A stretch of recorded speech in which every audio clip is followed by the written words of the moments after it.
শুনছেন সবসময় রেডিও ফুর্তি, আর শুরু হয়ে গেল ভূত এফএম। আর ঠিক 11:59 প্রতি শুক্রবারের মতো আমরা আজও আপনাদের সামনে হাজির হয়েছি এবং ভূত এফএম 100 এয়ারটেলে আমরা থাকবো রাত 2টা পর্যন্ত।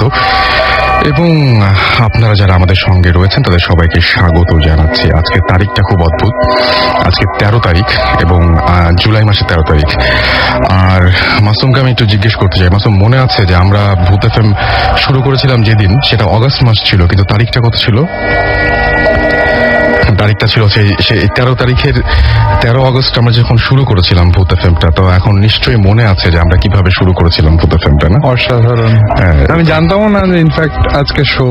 হ্যাঁ, আজকে শো। এবং আমরা আজ জাস্ট এক মাস পরে, ঠিক আগামী মাসের 13 তারিখে আমাদের ভূত এফএম দেখা যাবে যে 2 বছরে পা দেবে। এবং 2 বছর পর্যন্ত এই যে ভূত এফএমে আমরা এতদিন পর্যন্ত ঘটনাগুলো বলছি এবং আপনাদের নিয়ে আসছি এবং বিভিন্ন গেস্টরা ঘটনা শোনাচ্ছে, সেটা সম্ভব হয়েছে একমাত্র সেই কারণেই যে রেগুলার আপনাদের রেসপন্স পেয়েছি। আপনারা ইমেল করেছেন, আপনারা এখানে এসে অনেক কষ্ট করে উপস্থিত হয়েছেন, বাংলাদেশের বিভিন্ন প্রান্ত থেকে আপনারা এসে উপস্থিত হয়েছেন। আমার এখনো মনে পড়ে যে আমরা কিভাবে ভূত এফএম শুরু করেছিলাম। আমাকে ইনফ্যাক্ট ওই দিন আমার ছুটি থাকে, তো আমাকে ফোন দিলেন যে আপনাকে অফিসে যাইতে হবে। মানে কি অফিসে যেতে হবে কেন? নতুন শো আছে, আসেন। হ্যাঁ, তো আমরা আসলে সত্যি কথা বলতে কি যে আসলে ফুর্তিতে একদিন আলোচনা করতে করতে এমনিতে যে এরকম কোন একটা শো করা যায় কিনা, আমাদের সিনিয়রদের সাথে আলোচনা করতে করতে এরকম ভাবে হঠাৎ করে চলে আসলো যে ভূত এফএম নামে একটা শো করা যায় কিনা, এবং সেই শোর কন্টেন্ট গুলো থাকবে এরকম, যেটাতে আপনি অনেক কিছু লিখে নিয়ে আসছিলেন। অনেক কিছু লিখে নিয়ে আসছিলাম এবং সবচেয়ে বড় কথা যে আমরা ভেবেছিলাম যে আসলে এরকম শো এত রাত্রে একটা শো হবে, এবং তারপরে দেখা যাচ্ছে যে প্রত্যেক দিন কোনো না কোনো গেস্টকে, প্রত্যেক শোতেই কোনো না কোনো গেস্টকে এসে উপস্থিত হতে হবে স্টুডিওতে। এটা কি সম্ভব কিনা? তখন আমরা অফিসের সবাই মিলে আলোচনা করে বের করেছিলাম যে আসলে প্রত্যেকটা মানুষেরই দেখা যায় যে জীবনে আর কিছু না হোক একটা এরকম ঘটনা আছে, হয় সেটা তার জীবনে ঘটেছে অথবা সে কোনো জায়গা থেকে শুনেছে। আপনি যদি আপনার বাসা থেকে বের হন, বের হয়ে প্রথম যে মানুষটাকে দেখবেন, সেই মানুষটাকে যদি আপনি বলেন আচ্ছা আপনার কি এই ভূত প্রেত বা প্যারানর্মাল কোনো বিষয় নিয়ে কোনো ধরনের কোনো ধারণা আছে বা কখনো শুনেছেন কোনো ঘটনা কারো কাছে, বা আপনার নিজের জীবনে কি ঘটেছে, সে নিজের জীবনে না ঘটলেও অন্য কারো ঘটনা আপনাকে শুনিয়ে দিতে পারবে। তখনই মনে হচ্ছিল যে বাংলাদেশের প্রত্যেকটি মানুষের যদি একটা করে ঘটনা থাকে তাহলে এই শো বহুদিন চলবে, বহুদিন। এবং এখনো পর্যন্ত আপনারা সেভাবে রেসপন্স করছেন, আর সেই জন্য আপনাদেরকে অনেক অনেক অনেক অনেক ধন্যবাদ। আর আমরা শুরু করেছিলাম এবং আমরা 2 বছর পূরণ হয়ে গেল। 2 বছর প্রায় পূরণ হতে যাচ্ছে, আর মাত্র একটি মাস আছে। এবং এই যে এতদূর পর্যন্ত আসা, এই আশাটা পুরোপুরি সম্ভব হয়েছে আপনাদের সবার জন্য। সেই জন্য আপনাদেরকে আরো একবার অনেক অনেক অনেক অনেক ধন্যবাদ জানাচ্ছি। আসলে ধন্যবাদ দেবার কোনো ভাষা নেই, আমি ধন্যবাদ দিচ্ছি, মাসুমা একবার ধন্যবাদ দিচ্ছে সবাইকে। আমরা রেডিও ফুর্তির পক্ষ থেকে আপনাদের সবাইকে ধন্যবাদ জানাই সেই জন্য। এবং আমাদের সাথে তারপরে জয়েন করেছে ভৌতিস্ট, এবং তারা আমাদেরকে বিভিন্ন ধরনের বিভিন্ন এক্সপিরিয়েন্স উপহার দিয়েছেন। আমরা সবার প্রতি আসলে অনেক বেশি কৃতজ্ঞ। তো আপনারা যারা সবচেয়ে বেশি কৃতজ্ঞ আপনাদের প্রতি, যারা আপনারা রেগুলার ঘটনা পাঠান এবং আমাদেরকে ইমেল করেন। যে জিনিসটা একদম ভূত এফএমের যে কনসেপ্টটা, যেটা একদম ছোট ভাবে শুরু হয়েছিল, হ্যাঁ, রেডিও ফুর্তিতে একদম গল্প করতে করতে সবাই মিলে একসাথে আড্ডা দিতে দিতে সেটা আজকে অনেক বড় হয়েছে। যাই হোক, অনেক ধন্যবাদ যারা মেল পাঠায়। তো অনেক অনেক ধন্যবাদ আপনাদের সবাইকে, এবং আশা করছি যে ভবিষ্যতেও আপনারা আমাদেরকে এভাবে ইমেল পাঠিয়ে উৎসাহিত করবেন, আমাদের সাথে স্টুডিওতে এসে জয়েন করবেন এবং আপনাদের ঘটনাগুলো শোনাবেন। আমাদের ইমেল অ্যাড্রেসটি শুরুতেই আজকের জন্য জানিয়ে দিচ্ছি আপনাদের সুবিধার্থে, সেটা হচ্ছে bhutfm@radiofurti.fm। আমি বলে দিচ্ছি যে কিভাবে এটা স্পেলিংটা আমি বলে দিচ্ছি, BHOOTFM@RADIOFOORTI www.radiofury.fm। এখানে আপনারা ইমেল পাঠাতে পারেন নাম, ঠিকানা এবং ফোন নাম্বার সহ। যদি আপনি চান যে আপনার ঘটনাটা আমরা পড়ে শোনাবো, তাহলে সেটা শুরুতে উল্লেখ করবেন। যদি আপনি মনে করেন যে না, আপনি নিজে এসে এই ঘটনাটি স্টুডিওতে উপস্থিত থেকে আপনার ঘটনাটি শেয়ার করবেন, সেটাও সম্ভব, সেটাও আপনি উল্লেখ করে দিতে পারেন। আর যদি মনে করেন যে আপনি কোনো অডিও ফাইল পাঠাবেন আমাদেরকে, তাহলে আপনার সেই ঘটনাটি আপনি রেকর্ড করে পাঠিয়ে দিতে পারেন। আর এই মুহূর্তে এখন যারা শুনছেন, তারা যদি আমাদের সাথে SMS এর মাধ্যমে কন্ট্যাক্ট করতে চান, তাহলে যেটা করবেন সেটা হচ্ছে যে মোবাইলের মেসেজ অপশনে গিয়ে টাইপ করুন SHOUT শাউট স্পেস আপনার নাম স্পেস আপনার মেসেজ, পাঠিয়ে দিন 9840 নাম্বারে, আপনার এয়ারটেল নাম্বার থেকে বা অন্য যে কোনো নাম্বার থেকে। আনফরচুনেটলি যদি আজকে কেউ আমাদের এই এপিসোডটি মিস করে ফেলেন, তাহলে কোনো চিন্তার কারণ নেই, আপনি এয়ারটেল এম রেডিওর মাধ্যমে আবারও এই এপিসোডটি শুনতে পারবেন। সেজন্য আপনাকে যেটা করতে হবে, মোবাইলের আপনার এয়ারটেল নাম্বার থেকে ডায়াল করতে হবে 4040, সিলেক্ট করতে হবে চ্যানেল 22। দেখবেন যে একের পর এক বিভিন্ন এপিসোডের অপশনগুলো আপনাকে দেয়া হচ্ছে, এবং আপনি যে এপিসোডটি মিস করেছেন, শুনতে পারেননি, বা যে এপিসোডটি আবারও শুনতে চান, সেই এপিসোডটি চাইলেই সেখান থেকে শুনতে পারবেন।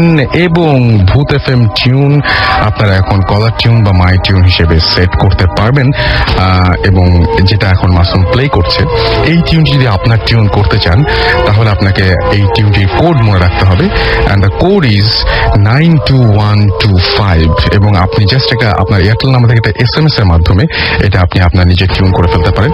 আপনাকে মেসেজ অপশনে গিয়ে টাইপ করতে হবে CT স্পেস দিয়ে টাইপ করতে হবে 92125, এবং এই SMSটি পাঠিয়ে দিতে হবে 3123 নাম্বারে। এনিওয়েজ, শুনছেন সব সময়ের রেডিও ফুর্তি, চলছে ভূত FM হন্টেড বাই এয়ারটেল। চলে যাচ্ছি একটা ঘটনায়।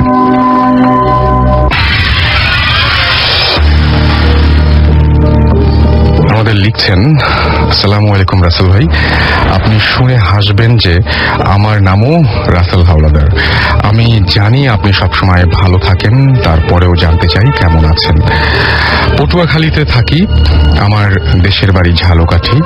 আমি আজ যে ঘটনাটি আপনাদের সাথে শেয়ার করব, সেটি আমার নিজের জীবনে ঘটে যাওয়া এক ভয়ঙ্কর ঘটনা। 2009 সালের শেষের দিকের কোনো এক সময়ের ঘটনা। আমি আমার বন্ধু রুবেলের গ্রামের বাড়িতে বেড়াতে যাই। ওদের বাড়িতে থাকা অবস্থায় আমি ওর দাদুর থেকে তাদের গ্রামে যাওয়াকে অনেক ঘটনা শুনে অবাক হই। একদিন সকালে আমার দাদু আমার বন্ধুকে বলেন, অনেকদিন পরে বাড়িতে আসছো, তাই তুমি তোমার ছোট ফুপুকে একটু দেখে আসো। ওর ছোট ফুপুর বাড়ি ছিল পাশের গ্রামে। আমরা দুজন মিলে বিকেলে রওনা দিলাম।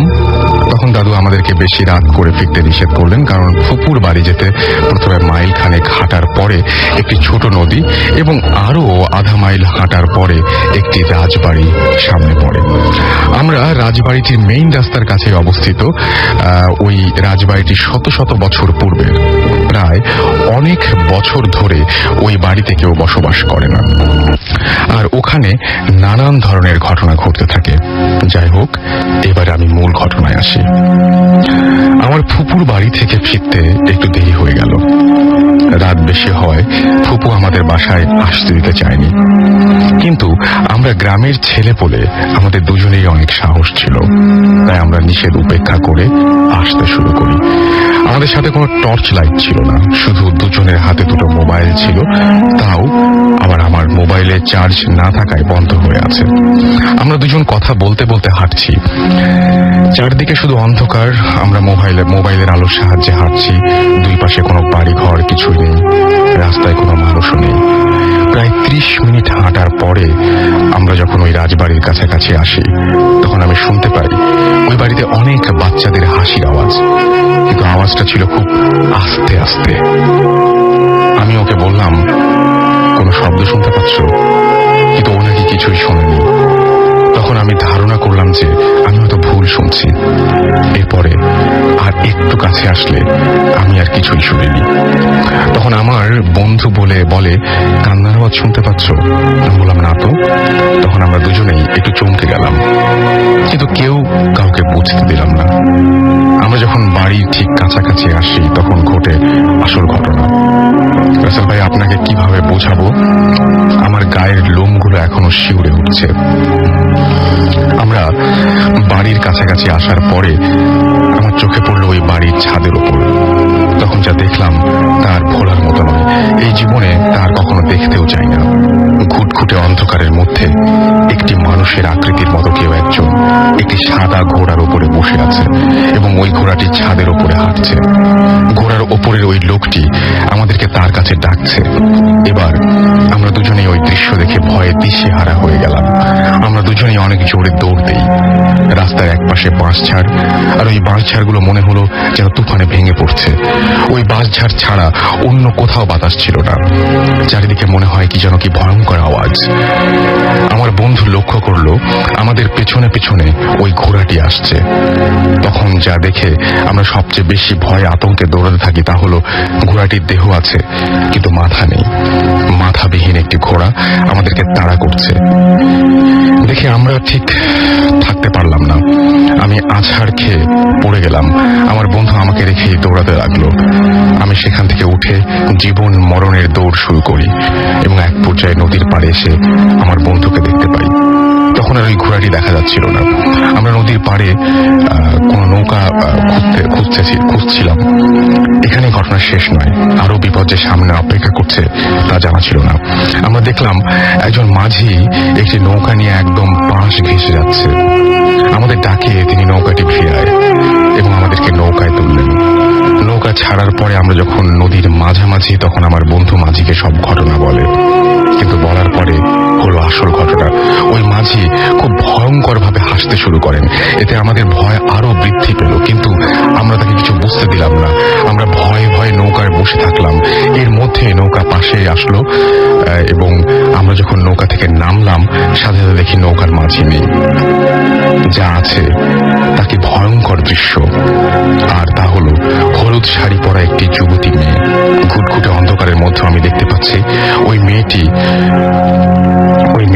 রুবেলের নাম ধরে ডাকছে এবং রুবেলের দিকে এগিয়ে আসছে। তখন রুবেল দৌড় দিতেই অজ্ঞান হয়ে পড়ে এবং আমি খুব জোরে দৌড়াতে থাকি। কিছুটা সামনে আসার পরে আমি আবার ওই ঘোড়াটিকে দেখি এবং এরপরে কি হলো তা আমার জানা নাই। পরের দিন যখন আমার জ্ঞান ফিরল তখন দেখি আমি একটি খাটে শুয়ে আছি এবং আমার পাশে অনেক মানুষ ভিড় করে আছে। আমার ঠিক পাশের খাটে রুবেল শুয়ে আছে। তখনও ওর জ্ঞান ফেরেনি। পরে শুনলাম আমাকে নাকি পুকুর পাড়ে পড়ে থাকতে দেখে নিয়ে আসে এবং ওকে বাড়ির পাশে একটি তাল গাছের গোড়া থেকে নিয়ে আসে। এর কিছুক্ষণ পর ওর জ্ঞান ফেরে। এরপর আমরা একজন হুজুরের কাছে এসে তাকে সবকিছু বলি এবং আমাদেরকে তিনি তাবিজ দেন এবং আমরা আস্তে আস্তে সুস্থ হয়ে গেলাম। পরে জানতে পারলাম যে ওই রাজবাড়ির পাশে নাকি অনেক আগে এক লোক বাস করত এবং তার একটি ঘোড়া ছিল। একদিন রাতে কিছু লোক এসে তার ঘোড়াকে জবাই করে এবং সে দেখতে পেয়ে বাধা দেয়ায় তাকেও ছুরিকাঘাতে আঘাত করা হয় এবং কিছুদিন পরে লোকটি মারা যায়। এরপর থেকে নাকি মাঝে মাঝে অনেক মানুষ এভাবে বিপদে পড়ে। এই ছিল ঘটনা। রাসেল ভাই, আমার এই ঘটনাটি প্রচার করলে আমি অনেক খুশি হব এবং ওই দাদুর কাছে শোনা অনেক ঘটনা আমার জানা আছে। আমি একে একে আপনাদের কাছে ঘটনাগুলো শেয়ার করবো। তার মানে এটা সেই দাদুর ঘটনা ছিল এবং তিনি লিখেছেন আমাদেরকে রাসেল হাওলাদার, BBA অনার্স, প্রথম বর্ষ, হিসাব বিজ্ঞান বিভাগ, পটুয়াখালী বিশ্ববিদ্যালয় কলেজ। এই ছিল আমাদের ঘটনা এবং ইন দ্য মিন টাইম আমরা বেশ কিছু SMS পেয়ে গেছি এবং সেই SMS গুলো আমরা এখন পড়তে চাই। মিরাজ আমাকে SMS করেছেন, অনেক ভয় লাগছে তার। হাজি বিরিয়ানি গলি থেকে আমাদেরকে SMS করেছেন মুজাহিদ ইয়াসিন। এছাড়াও আমি দেখতে পাচ্ছি আশিক আমাদেরকে কুড়িল থেকে SMS করেছেন এবং আমাকে SMS করেছেন রাশিফ মোহাম্মদপুর থেকে। তিনি আর মিশু তারা সবাই মিলে ভয় পাচ্ছেন এবং ভূত FM তিনি অনেক স্পেশাল বলেছেন। শিশির আমাদের চাঁপাইনবাবগঞ্জ থেকে SMS করেছেন এবং তিনি বলছেন ভূত FM is the best program. আমাকে SMS করেছেন স্বপ্নীল ঢাকা রায়েরবাগ থেকে। এছাড়া আমাদের SMS করেছেন পারভেজ, SMS করেছেন মুরাদ, SMS করেছেন আমাদেরকে ফারিদ সহ আরো অনেকে। আমরা চলে যাব আমাদের পরবর্তী ঘটনায়। আমাদের সাথে এই মুহূর্তে একজন গেস্ট রয়েছেন, তবে তার আগে একটা ছোট্ট বিজ্ঞাপন বিরতিতে যেতে হবে। ফিরে আসছে একটু পরে, কোথাও যাবেন না। Stay tuned radio Foorti and don't stop the ফুর্তি।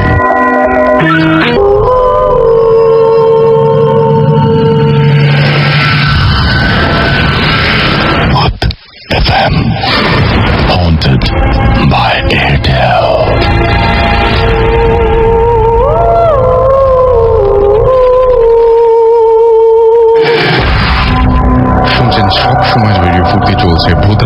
Hosted by Airtel. আর যেমন কথা তেমন কাজ, আমরা চলে যাব সরাসরি ঘটনায়। আমাদের সাথে একজন গেস্ট রয়েছেন, তার কাছে যাব এবং আপনি আপনার নামটা বলবেন প্লিজ। আমি নাইম বাবু বলছিলাম, আপনি কোথা থেকে এসেছেন? চট্টগ্রাম থেকে। চট্টগ্রাম থেকে এসেছেন আপনাদেরকে এত রাত্রে ঘটনা শোনানোর জন্য। আপনারা যেরকম কষ্ট করে শোনেন, অনেকেই অনেক কষ্ট করে অনেক দূর থেকে আসেন। তো আমরা মানে আসলে মানে একদম সত্যি আপনার কাছ থেকে শেখা উচিত। অনেকেই ঢাকা থেকে এখানে আসতে পারেন না, বাট আপনি চট্টগ্রাম থেকে এসেছেন। Thank you so much. আপনি এত দূর এত কষ্ট করে এসেছেন, আপনাকে অনেক অনেক অনেক অনেক ধন্যবাদ। আপনার ঘটনা শুনি। আমি ইঞ্জিনিয়ারিং পড়ছি, টেক্সটাইল ইঞ্জিনিয়ার। বর্তমানে আমি 8 সেমিস্টারে। তো আমি যখন 3rd সেমিস্টারে ছিলাম, তখন আমি বাসায় থাকতাম না, বলতে আমি বাসায় একটা প্রবলেমের কারণে আমি সন্ধ্যার পরে বাসা থাকতে বেস্ট খুব লাইক করতাম। তো 3rd সেমিস্টার থাকতে আমি কলেজের কলেজের ক্লাসের পরে আমি প্রথমে একটা কোচিংয়ে ভর্তি হই, ইন্টারনেট আউটসোর্সিং কোর্স। এরপরে আমি বাকি সময়টা এনজয় করার জন্য, বাকি সময়টা কাটানোর জন্য আমি এক বাঁশিওয়ালার কাছে যাই।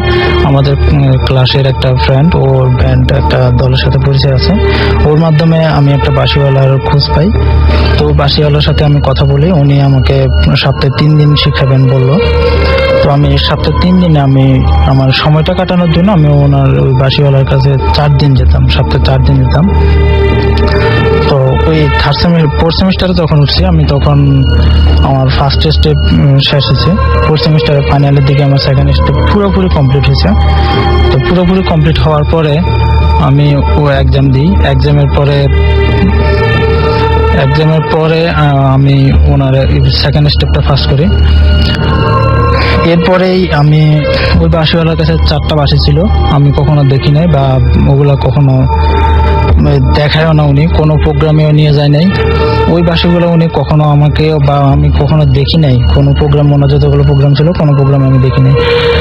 একদিন ওই বাঁশিওয়ালা ওই একটা বাঁশি শুক্রবার বিকালের দিকে উনি আমাকে শোনালেন। শোনানোর পরে বাঁশিটা ছিল সম্পূর্ণ অন্যরকম। ও বাঁশিটা দেখে আমার পছন্দ হইলো। আমি বাঁশিওয়ালাকে বললাম যে ভাইয়া আমাকে বাঁশিটা দিয়ে দেন, আমি আপনাকে সমমূল্য দিয়ে দেবো। বাঁশিওয়ালা আমাকে বললো যে না, এটা যদি তুমি 5,000 টাকার উপরেও দাও বা 6,000 টাকা দাও, এটা আমি দিতে পারবো না। তো আমি ওনাকে বললাম যে ঠিক আছে, আপনি 6,000 টাকা দিবেন না, তো আমাকে 7,000 টাকা আমি দিতে রাজি আছি, আপনি আমাকে বাঁশিটা দিয়ে দেন। বাঁশিওয়ালা আমাকে বললো না, 7,000 না, তুমি যদি এর বেশিও দাও তাহলে আমি তোমাকে বাঁশিটা দেওয়া যাবে না। তো আমি ওনাকে বললাম ঠিক আছে, আমি আপনাকে সর্বোচ্চ 10,000 টাকা দিতে পারবো, এর চেয়ে আর বেশি দিতে পারবো না। আপনি আমাকে বাঁশিটা দিয়ে দেন, বাঁশিটা আমার খুব লাইক হয়েছে, আপনি আমাকে দিয়ে দেন। উনি বললো যে না, এই রকমের বাঁশি তুমি যদি 1 লাখ বা 1 কোটি টাকাও দাও, এরকম বাঁশি 4টা বাঁশির আমি একটাও দিতে পারবো না। তখন আমি বুঝতে পারলাম যে ওনার কাছে এই ধরনের বা স্টাইলের বাঁশি 4টা আছে। এরপরে আমি দেখলাম যে উনি বাঁশিটা কোথায় রাখার পরে আমি বাঁশিটা চুরি করে নিয়ে আসছি। তখন আমি 5th সেমিস্টারে উঠছি। 5th সেমিস্টার ওঠার পরে আমাদের বাসা চেঞ্জ হয়েছে। আমাদের বাসা চেঞ্জ হওয়ার পরে নতুন বাসায় আসছি।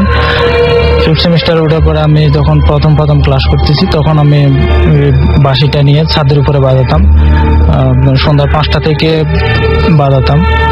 বাজানোর পর আমার সময়টা কাটাতাম 7:30 বা 8টা পর্যন্ত বাজাতাম। এরপরে বাসা চলে আসতাম। তো বাঁশিটা নেওয়ার পরে, চুরি করে আনার পরে কয়েকদিন পরে আমি বাঁশিটা বাজাচ্ছি। বাজানোর পরে আমি দেখলাম আমাদের বাসাটার লোকেশনটা একটু বলে, ওটা বাসাটার মানে চাঁদের যে এটা দরজাটা পূর্ব পশ্চিম করে দেওয়া। আর আমি বসে বাঁশিটা বাজাতাম সবসময় দক্ষিণ দিকে বাঁশিটা বাজাতাম। তো পূর্ব দিক থেকে বের হয়ে আমি দক্ষিণ দিকে চলে যাই, বাঁশি বাজাচ্ছি। ঠিক এই সময় একটা শুনতে পাই যে একটা ছোট মেয়ে কাঁদতেছে। আমি মেয়েটার সামনাসামনি আসে জিজ্ঞেস করি যে তোমার প্রবলেম কি, তুমি এখানে আসতেছো কেন, তোমাকে তো কখনো এই এলাকায় দেখি নাই। তো তখন বাসা ভাড়া হয়েছে, নতুন ভাড়া। আমি ভাবলাম যে ভাড়াটিয়া মেয়ে হবে। মেয়েটার বয়স হচ্ছে 3.5 বছর বা 3 বছর এরকম হবে। মেয়েটার হাতে একটা ব্যাগ ছিল, ওই ব্যাগের ভিতরে ছিল মাংস। কিসের মাংস আমি আন্দাজ করতে পারি নাই। তো আমি মেয়েটাকে বললাম যে তুমি কাঁদতেছো কেন। মেয়েটা আমাকে বললো যে আমি আপনার বাঁশির সুর শুনে আমি চলে আসছি এখানে। চলে আসার পরে আমি এখন বাসা হারাই ফেলছি, আমি এখন বাসায় যেতে পারতেছি না।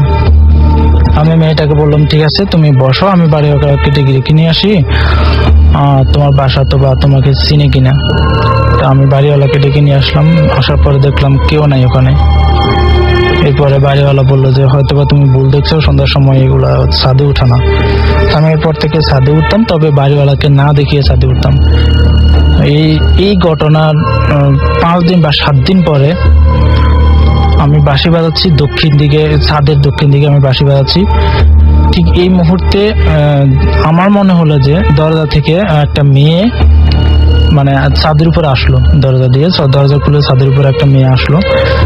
তো আমি ওগুলো খেয়াল করি নাই, হয়তো বা অনেকে আসতে পারে, বাড়িওয়ালার আসতে পারে। তো আমি বাঁশিটা থামাই, দেখলাম যে আসলে কে বাড়িওয়ালা আসলো কিনা, বা উনি আমাকে বকাধকা করবে এরকম কিছু। আমি দেখলাম যে না, আসলে খুব সুন্দর একটা মেয়ে ছাদের উপরে আসছে। তো আমি ওনাকে দেখার পরে কিছু বললাম না, আমি চলে যেতে চাইছি। তো মেয়েটা আমাকে ডেকে বললো যে আপনার সাথে কিছু কথা আছে, আপনার বাঁশির সুর খুব সুন্দর, আপনার সাথে কিছু কথা আছে। আমি বললাম যে না, এই টাইমে কথা বলা যাবে না, বাড়িওয়ালা দেখলে বকাঝকা করবে, এমনিতে ছাদে ওঠার জন্য নিষেধ করছে। আমি ওই টাইমে চলে গেলাম। এরপর থেকে মেয়েটা আমার কাছে প্রায় আসতো, প্রায় আমি ওর সাথে কথা বলতাম। ঠিক ওই মেয়েটা আসতো সন্ধ্যা মাগরিবের আজানের পরে আসতো। আমি ওই টাইমে কথা বলতাম 7:30 বা 8টা পর্যন্ত কথা বলতাম। এরপরে বাসায় চলে আসতাম। বাসায় আসার পরে এইভাবেই আমাদের মানে ওই মেয়েটা একদিন আমাকে অফার করে। তো আমি ভাবতাম যে মেয়েটা আসলে বাড়িওয়ালার কোনো রিলেটিভ হবে, বা এখানে নতুন কলেজে ভর্তি হয়েছে, গ্রাম থেকে আসছে বা অন্য কোথাও থেকে আসছে। আমি এই জন্য আর তেমন কোনো কিছু চিন্তা করিনি বা টেনশন করিনি। তো মেয়েটার সাথে আমি অনেকদিন ধরে প্রেম করতেছি। আমার বাসায় আমি আসছি, বাসায় আসার পরে বাসার জানালা দিয়ে আমি অনেকদিন সাথে মেয়েটার সাথে প্রেম করতাম, কথা বলতাম। তো মেয়েটা যখন আসতো ঠিক তখনই আমার কোনো চান্স থাকতো না, বা আমার পাশে যদি কেউ ঘুমায় থাকতো তখন আমি বলতে পারতাম না। জানালা দিয়ে আসতো, আমি জানালা দিয়ে কথা বলতাম। একদিন আমার কাকা আমার পাশে ঘুমাইছিল, তো আমি জানালা দিয়ে ওই মেয়েটার সাথে কথা বলতেছি। তখন ঠিক 7:30 বা 9টার দিকে হবে, আমার ঠিক খেয়াল নেই। তো কাকা ঘুমাচ্ছে, মানে গ্রাম থেকে অনেক জার্নি করে আসছে, কাকা ঘুমাচ্ছে, আমি ওই মেয়েটার সাথে কথা বলতেছি। তো কাকা কখন জানে বাথরুমে গেছে, বাথরুম থেকে আসার পরে উনি আমাকে মানে ধাক্কা দিয়ে বললো যে তুমি জানালার পাশে যে জানালার দিকে তাকায় কি করো, কার সাথে ফিরফির করে কথা বলো। আমি ওনাকে বললাম যে কই না তো, কারোর সাথে কথা বলতেছি না। আমি ঠিক তখনই আমার সেন্স আসলো যে আমার কাকা ঘুম থেকে উঠছে। এর আগে আমার সেন্স ছিল না। আমি ওনাকে বললাম যে আপনি ঘুমাইছিলেন, উঠছেন কেন? উনি বললো যে আমি বাথরুমে গেছি, বাথরুম থেকে আসছি। আমি তখনই বুঝতে পারলাম যে আমি ওই মেয়েটার সাথে কথা বলতেছি। আমার কাকা যে পাশে ছিল আমার এইটাই খেয়াল নেই। এরপরে ওই মেয়েটার সাথে আমি এভাবে কথা বলতাম প্রত্যেকদিন। ওই মেয়েটা জানলা দিয়ে আসতো। একদিন গ্রামের বাড়িতে যাওয়ার পরে, গ্রামের বাড়িতে দেখি আমি দোকানে যাইতাম না, কিন্তু দোকানে একদিন লেট হয়ে গেছে, 9টা বেজে গেছে। তো দোকান থেকে আমি বাড়িতে আসতেছি। আমাদের যে বাড়ির আর দোকানের যে রাস্তাটা, ওই রাস্তাটা ছিল খুবই অন্ধকার। আমি আসার সময় হেঁটে আসতেছি, আসার সময় আমি সামনে দেখতে পেলাম যে মেয়েটা দাঁড়ায় আছে। আমি খুব ভয় পেলাম। আমি ভাবলাম যে হয়তো অন্য কিছু দাঁড়ায় আছে, বা আমাকে ভয় দেখানোর জন্য ওই মেয়ের চেহারা ধরার জন্য আসছে। খুব ভয় পেয়েছি। ভয় পাওয়ার পর আম্মুকে বলছি, আম্মু বললো যে ভয় পাইস না, এগুলো কোনো ব্যাপার না। আমি আবার টাউনে চলে গেলাম। তো একদিন ফজরের সময় না, মেয়েটা আমাকে একটা আংটি দিয়েছিল, বাট আমি আংটিটা নিই নাই। এই জন্য মেয়েটা খুব রাগ করছে। একদিন আমি ওকে একটা থাপ্পড় দিয়ে দিয়েছি, কারণ একটা মেয়ে ওর হাত থেকে যদি আংটিটা দিয়ে দেয় তাহলে ওকে হয়তো, আমি ভাবছিলাম যে ওদের ফ্যামিলি ওকে জিজ্ঞেস করতে পারে যে আসলে তুমি আংটিটা কি করছো, তখন অনেক কিছু হয়ে যেতে পারে। এই জন্য আমি আংটিটা নিই নাই। ও খুব রাগ করছে। আমি একদিন ফজরের সময় আমাদের যে ইমাম সাহেব ছিল মসজিদের ইমাম সাহেব সৌদি আরব থেকে উনি হজ করে আসছে, উনি অনেক কিছুই জানেন। আমি আচ্ছা, যাই হোক, আমরা শুনি। হ্যাঁ, তারপরে কি হলো? তো আমি ইমাম সাহেবের পিছনে নামাজ পড়ে একদিন ওই ইমাম সাহেবের সাথে কথা বলছিলাম রোজার দিন। আমি কোরআন শরীফ মানে শেষ পর্যায়ে খতম করবো এই অবস্থায় ওনার সাথে এই জন্য কথা বলতেছিলাম। কথা বলে ওনার সাথে সালাম দেওয়ার পরে উনি যখন হ্যান্ডশেক করতেছেন তখন আমার চেয়ারের দিকে তাকালো। চেয়ারের দিকে তাকানোর পর উনি আমাকে বললো যে তোমার সাথে 3 জন আছে, তুমি মানে 3 জন আছে। তো আমি বললাম যে আমার ফ্যামিলিতে তো 3 জন না, আমার ফ্যামিলিতে অনেকজনই আছে, আমার আন্টি আছে, আম্মু আছে, তারপর আমার ছোট ভাই আছে। উনি বললো না, তোমার সাথে 3 জন আছে, এর চেয়ে বেশি কিছু বলতে পারবো না। তো আমি ওনার কথা কোনো গুরুত্ব না দিয়ে আমি বাসায় চলে আসছি। বাসায় চলে আসার পরে ওই মেয়েটা আমাকে বললো যে ওই দিনই বললো যে হুজুরের সাথে কথা বলছো ওই হুজুরের সাথে তুমি আর কথা বলো না। আমি বললাম যে কেন, এটা হঠাৎ করে এই কথা বলতেছো কেন? তো ও বললো যে না, যা বলছি তাই, এর চেয়ে বেশি কথা বলতে পারবো না, জাস্ট তুমি হুজুরের সাথে কথা বলো না। আমি ওর কথা ধরে আর হুজুর বা ওই মসজিদে যেতাম না, অন্য মসজিদে যেতাম। তো একদিন হঠাৎ করে ওই মেয়েটা আসলো, আসার পরে বললো যে তোমাকে আমি এক জায়গায় নিয়ে যাব, তুমি আমার সাথে চলো সন্ধ্যার দিকে। আমি বললাম যে না, এখন যাওয়া যাবে না, যদি আমার আন্টি জানতে পারে তাহলে অনেক কিছু উনি বকাঝকা করবে, আমি যেতে পারবো না। এরপর থেকে মেয়েটা আর কখনো আসে নাই। আমি ওকে অনেকবার ট্রাই করছি বা অনেকবার মানে অনেক খোঁজাখুঁজি করছি, পাই নাই। আমার তখন সন্দেহ আসছে যে মেয়েটা বাইরের, আমাদের বিল্ডিং এর না, বাইরের কোন এক বিল্ডিং থেকে আসতো। তো এরপরে আমি আমাদের পিকনিকে আমি কক্সবাজার যাই। কক্সবাজার থেকে আসার পরে ওই দিনই রাত্রে, আমি বলতে পারি না, রাত্রে ঘুমাইছি। ঘুমানোর পরে আমার মুখ দিয়ে নাকি রক্ত পড়ছে। তারপর আমি মানে কেমন ভঙ্গি করছে আমি ঠিক বলতে পারি না। এরপরে শুনতে পাচ্ছি যে আমাকে কেউ নাকি একটা হুজুরে বললো কেউ নাকি আমাকে চেপে ধরছে। আমি বলতে পারি না, আমার মুখ বন্ধ করে রাখছে বা গলা চেপে ধরছে। তো এই কথা শোনার পরে আমার আম্মু আমাকে গ্রামে নিয়ে যায়। গ্রামে নিয়ে গিয়ে এক হুজুরের সাথে কথা বলে। তো হুজুরের কাছে আমি যাই নাই, আম্মু কথা বলছে। হুজুর বলছে যে আমার চেহারাটা দেখতে হবে বা আমাকে নিয়ে যেতে হবে সাথে। হুজুরের কাছে আমি ওই দিন এরপর দিন গেছি। যাওয়ার পরে হুজুর আমার চেহারা দেখে বলে যে তোমার সাথে 3 জন আছে, তোমার চিকিৎসা আমি করতে পারবো না, যদি আমি চিকিৎসা করতে যাই হয় আমার ক্ষতি হবে না হয় তোমার ক্ষতি হবে। এই জন্য হুজুর কোনো চিকিৎসা করে নাই। উনি শুধু একটা ঠিকানা দিল যে এই হুজুরের কাছে যাও, এখানে গেলে হয়তো বা চিকিৎসা উনি করতে পারেন। তো ওই ঠিকানা অনুযায়ী গেছে। যাওয়ার পরে যে হুজুরের কাছে গেছে ওই হুজুর উনি অনেক সময় দিল, 15 দিন বা 30 দিন সময় লাগতে পারে, তবে চিকিৎসা ইনশাল্লাহ হবে। তো ওনার কাছে যাওয়ার পর উনি অনেক দোয়া দূরত পড়লো। দোয়া দূরত পরে আমাকে জারপুর দিল। আপনি আমাকে বলেছিলেন যেরকম যে ওই হুজুরের মানে অনেক পাহাড়ের মধ্যে অনেক পাহাড়ের ভিতরে, আবার অনেক ভিতরে কি চিকিৎসা দিলেন সেটা একটু বলেন, যে কি চিকিৎসা দিয়েছিল আপনাকে সেই হুজুর? যে চিকিৎসা দিল সেটা হচ্ছে পানি দিল। পানি দেওয়ার পরে পান, আমি কখনো পান খাই নাই, তবে উনি আমাকে পান দিছে। বললো যে খেতে হবে না, জাস্ট এটা তুমি মুখে দিয়ে মুখে ফেলে দিও, এটাই চলবে। পান দিছে। তারপরে তাবিজ দিল। তো উনি একটা সুই দিল, ছোট চিকন একটা সুই দিল। সুই দেওয়ার পর উনি আমার আম্মুকে বললো যে এটা রেখে দাও, যে কোনো একদিন ওই হুজুর এসে নাকি আমার গায়ের ভিতরে গেঁথে দিয়ে যাবে। আমি বলতে পারতাম না। এরপরে কয়েকদিন পরে আমি আম্মুর কাছে শুনতে পাই যে ওই হুজুর এসে আমার গায়ের ভিতরে গেঁথে দিয়ে গেছে। তো এখন আমি ডান হাতের যে পেশি আছে, পেশিটাতে এখন হঠাৎ করে মানে কোন এক সময় ব্যথা পাই। ব্যথা পাওয়ার পরে বুঝতে পারি যে আসলেই সুইটা আমার হাতের ভিতরে আছে। ওকে, তো এই ছিল আপনার ঘটনা, এবং এখন আল্লাহর রহমতে আপনার কোনো সমস্যা নেই। আল্লাহর রহমতে আমার কোনো সমস্যা নেই। Thank you so much. আমরা পরবর্তী ঘটনায় যাব, তবে তার আগে বেশ কিছু এসএমএস আছে। আমাদেরকে লিখেছেন যে মাসুম ভাই সাউন্ড খুব ভালো হচ্ছে, এবং সেজন্য মাসুম ভাইকে এসএমএসটি পাঠিয়েছেন। মাসুম ভাইয়ের পক্ষ থেকে আমি আপনাকে থ্যাঙ্কস জানাচ্ছি। মাহি আমাকে বলেছেন যে অসুস্থতা ভূত এফএম শুনছি। থ্যাংক ইউ সো মাচ আমাদের সঙ্গে থাকার জন্য। আমি দোয়া করি আপনি খুব দ্রুত সুস্থ হয়ে ওঠেন। মারিয়া লিখেছেন আই লাভ ভূত এফএম। তিনি আমাদেরকে বউফাল থেকে লিখেছেন। আচ্ছা, গাজীপুর থেকে লিখেছেন যে রাসেল ভাই আমি ভূত এফএম শুনছি। এছাড়াও মাসুম এবং মনি আমাদের SMS করেছেন যে সত্যি ভয় লাগছে, যশোর থেকে লিখেছেন। রনক আমাদের SMS করেছেন, লিখেছেন আমার বাড়ি নরসিংদী, একটা মানে একা লাইট অফ করে ভূত এফএম শুনছি। আর আমাদেরকে মতিঝিল থেকে মোহাম্মদ আলম মিয়া SMS করেছেন, 10 জন ফ্রেন্ড মিলে তারা বাসার ছাদে বসে ভূত এফএম শুনছেন। আয়েশা লিখছেন যে SMS-টি যদি নাও পড়ি তিনি মাইন্ড করবেন না। মামুন ঢাকা ক্যান্টনমেন্ট থেকে লিখেছেন, রাসেল ভাই কেমন আছেন? তোমাদের ভূত এফএম শুনে একটুও ভয় পাচ্ছি না, তবে ভীষণ মজা পাচ্ছি। আপনি যে ভয় পাচ্ছেন না তারপরেও শুনছেন, এটা জেনে আমরা অনেক মজা পেলাম। জিয়াদ আমাদের যশোর থেকে লিখেছেন যে ভূত FM is my girlfriend. Sajid আমাদের SMS করেছেন বরিশাল থেকে। রাশেদ অনিন্দ ভিলা থেকে আমাদের লিখেছেন যে ভাইয়া ভূত এফএম আমার কাছে খুব ভালো লাগে। ইমরান খিলক্ষেত থেকে লিখেছেন, ভাইয়া আপনি যে কাহিনীটা শোনালেন এটা খুব ভালো লেগেছে, ভূত এফএম দ্য বেস্ট। আচ্ছা, রাশিদ মোহাম্মদ থেকে লিখেছেন ব্যাকগ্রাউন্ড মিউজিক ভূত এফএম এর খুব ভালো হচ্ছে, মাসুম ভাই সেলুট।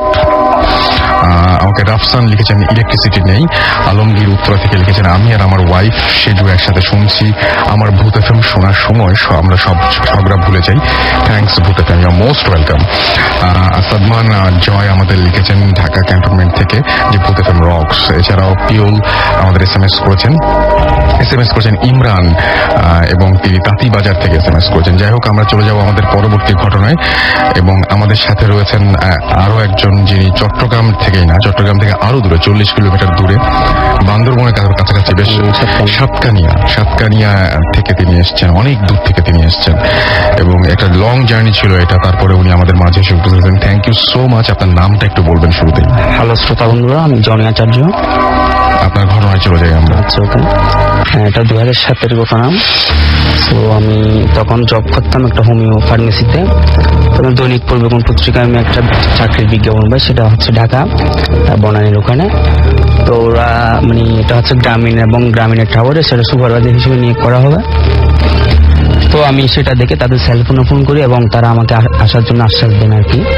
তো আমি আসার সময় আমার একটা আঙ্কেলকে নিয়ে আসে সাথে। তো আসছি এখানে, ওদের সাথে যোগাযোগ করছি, কিন্তু দেখতেছি আসলে তারা মানে যেভাবে বলছে ফোনের মধ্যে বা বিজ্ঞাপনের যেভাবে বলছে, সেক্ষেত্রে তাদের কথার সাথে আসলে কাজের সাথে কিছুই মিল পাচ্ছি না। সো আমি সেটা সিদ্ধান্ত দিলাম যে কি আমি চাকরি করবো না বা চলে যাবো, চিটাগং চলে যাবো। তো আমি আমার আঙ্কেলকে নিয়ে আমি আবার রওনা দিই।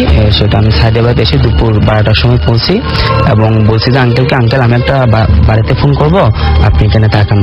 তো আঙ্কেল বলছে আচ্ছা ঠিক আছে, তুই ফোন কর, আমি একটা টি-শার্ট কিনবো, ওই মার্কেট থেকে আসতেছি। তখন আমি ওনার জন্য ওয়েট করতেছি, দেখতেছি ওনাকে পাচ্ছি না, অনেকক্ষণ খোঁজাখুঁজি করার পুরো পাই নাই। না পাওয়ার পর আমি চিন্তা করলাম যে কি উনি কোথায় হারিয়ে গেছে, আমারও খুব ভয় লাগতেছে ভীষণ, কারণ আমি ওনাকে আনছি, এখন আমি ওনাকে না নিয়ে কিভাবে আমি বাড়িতে পৌঁছবো এবং ওনার মা বাবাকে কি জবাব দিব? আমি মুখটা এত বেশি সরানো যাবে না, তাহলে লিসনাররা শুনতে পাবে না আপনাকে এক জায়গায়। আচ্ছা, ওকে। তো ওনাকে হারিয়ে ফেলার পর আমি চিন্তা করলাম যে উনি যদি 12টার সময় বা 12:30টার সময় যদি টিকিট করে চট্টগ্রামে, তাহলে 5টা-6টার সময় সন্ধ্যায় পৌঁছে যাবে। তো কি করলাম, আমি 6টার সময় ওখানে ওদের বাড়িতে একটা ফোন করি। তখন ওনার মা বলতেছে কি হ্যাঁ উনি নিরাপদে এখানে আসছে। তখন আমি কি করলাম, আমি আর তো কোনো আশ্বাস নেই, তখন আমি চলে যাব এরকম সিদ্ধান্ত নিলাম। তখন আমি টিকিট করলাম, ওখান থেকে প্রায় আমি 1টা-1:30টার সময় চট্টগ্রাম জিসি গিয়ে পৌঁছি। তারপর ওখান থেকে সিটি সার্ভিস করে আমি চাঙ্গা থানার ওখানে আসি। অবশ্যই আমার ভাই রনিদার বাসা ছিল ওখানে, আমি যাই নাই, কারণ ওরা বকাঝকা করবে অনেক, কারণ ওরা সবাই বলছে, আমার জ্যাঠা বোনেরা সবাই বলছে ঢাকা আসিস না, ওখানে অনেক চিটারি করে তারা, চাকরি দিবে বলে অন্য জায়গায় তারা ইয়ে করে আর কি। সো সেই ভয় আমি ওদের বাসায় যাই নাই। তো আমি কি করলাম, ওখানে দাঁড়াইছি, আপনি চাঙ্গা থানার ওখানে কোনো বাস পাচ্ছি না বা কি কোনো গাড়ি নেই। তবু কিছুক্ষণ দাঁড়ানোর পর একটা মাইক্রো বাস আসছে, আমি উঠলাম। উঠে আমাদের বাড়ি হচ্ছে 2000-ই। তো ওটা মৌলবীর দোকান নামতে হয়, আমি মৌলবীর দোকান নামছি। নামার পর দেখতেছি প্রায় তখন অনেক 2টা-2:30-এর কাছাকাছি হবে। তখন আমার হাতে কোনো মোবাইল বা কোনো ধরনের ঘড়ি ছিল না আনুমানিক সময়। তখন আমি আমাদের ওই মৌলবীর দোকান থেকে আমাদের বাড়ি হচ্ছে প্রায় কাঁচা রাস্তা, প্রায় 3-4 কিলোমিটারের মতো হবে। এরপর আমি হাঁটা আরম্ভ করলাম। হাঁটতে হাঁটতে প্রায় মনে করেন প্রায় 1 ঘন্টার মতো হাঁটছি। তখন আমি প্রায় কাছাকাছি চলে আসছি। আমাদের বাজারটা হচ্ছে মরফলা বাজার, ওখানে শনি মঙ্গলবার বাজার বসে, আমরা প্রতিদিন ওখানে বাজারে আসি বাজার করার জন্য। এতক্ষণ হাঁটছি কিন্তু কোনো ভয়ের সূচনা আমি দেখি নাই। হঠাৎ করে দেখলাম একটা মুদির দোকানের সামনে যে জায়গাটা থাকে আর কি, ওই অল্প জায়গার মধ্যে একটা বৃদ্ধা রাস্তার পাশে বসে আছে এবং চিরুনি দিয়ে মাথা আঁচড়াচ্ছে। আমি জিনিসটা দেখে ওনাকে পিছন থেকে দেখলাম, আমি তেমন ভয় পাই না, আমি ভাবছি কোনো পাগল বা এরকম কিছু হবে। তখন আমি একটু সামনে এসে ভালো করে দেখলাম, দেখতেছি না ওনার চেহারাটা কিরকম বিদ্যুটে টাইপের, চুলগুলো কিরকম মানে নোংরা, হাতের নখগুলো একটু লম্বা লম্বা ছিল। আমি তবুও কোনো ভয় পাই না, কারণ আমি ভাবছি সেটা হয়তো বা পাগল হবে বা এরকম রাস্তায় বসে মাথা আঁচড়াচ্ছে। তখন আমি নির্ভয়ে হাঁটা আরম্ভ করলাম। এই তো 8-10 পা হাঁটার পর উনি বলতেছে, এই তুই কোথায় যাচ্ছিস, তোর সাথে আমাকে নিয়ে যা। আমি বললাম, আমি শোনার ভান করলাম, আবার বলতেছে। এবার 3বার বলার পর আমি অনেক রেগে গিয়ে ওনাকে অশ্লীল ভাষায় গালিগালাজ করি এবং বলতেছি কি না আমি নিজে যেতে পারতেছি না, তোমার মতো একটা পাগলকে নিয়ে আমি কোথায় যাব। তখন আমি হাঁটা আরম্ভ করি। হাঁটতে হাঁটতে আমি একটা 3 রাস্তার মাথায় গিয়ে পৌঁছি। একটা রোড গেছে দক্ষিণ দিক, আর একটা হচ্ছে পূর্ব দিকে। সো 2টা রোড দিয়ে কিন্তু আমাদের বাড়িতে যাওয়া যায়। তখন আমি সিদ্ধান্ত নিলাম যে কি যেটা পূর্ব দিকে রোড সেটা অবশ্যই একটু শ্মশান বা এই ধরনের ভয়ের ঘটনা বেশি করছে, যার কারণে আমার একটু ভয় লাগতেছে। তখন আমি কি করছি, আমাদের হাই স্কুলের রোড যেটা আছে ওটা দিয়ে আমি হাঁটা আরম্ভ করি। হাঁটতে হাঁটতে কিছু দূর গিয়ে ওখানে একটা কালী বাড়ি আছে, কালী মন্দির এবং বটঅশ্বত্থ গাছ একসাথে আছে। তো ওই গাছের নিচে যখন আমি আসলাম তখন দেখতেছি গাছের উপরে কে যেন মানে পাতা এরকম নাড়তেছে এবং ঢাল কাটার শব্দ। যখন ঢাল কাটার শব্দটা শুনি আমি হঠাৎ চমকে যাই এবং আমি ভয় পাই। তখন আমি ভাবছি যে এত রাত্রে ঢাল কাটবে কে। তখন সেটাকে আমি তেমন ইয়ে না করে আমি আবার হাঁটা আরম্ভ করছি। হাঁটতে হাঁটতে আর কিছু দূর গেলাম, দেখলাম যে সেই বৃদ্ধা সাদা শাড়ি পরা মহিলাটি নোংরা চেহারা ঠিক একইভাবে রাস্তার মাঝখানে বসে মাথা আঁচড়াচ্ছে। তখন সেটা দেখে আমি খুব ভয় পাইছি। তখন আমি বুঝতে পারলাম যে না, এটা আসলে কোনো পাগল না, নিশ্চয়ই কোনো প্রেতাত্মা বা এই ধরনের কিছু হবে। তখন আমি তখন আমার সারা শরীর দিয়ে খুব কাপ ছুটতেছে, ঘাম জড়তেছে। তখন আমি আমার মনে হচ্ছে কেউ যেন আমার মাথার উপর 2 মনের একটা বস্তা তুলে দিচ্ছে, আমি হাঁটতে পারতেছি না বা এই ধরনের কিছু। তখন পুরো আমি কিছুক্ষণ প্রায় 5 মিনিটের মতো দাঁড়াইছিলাম।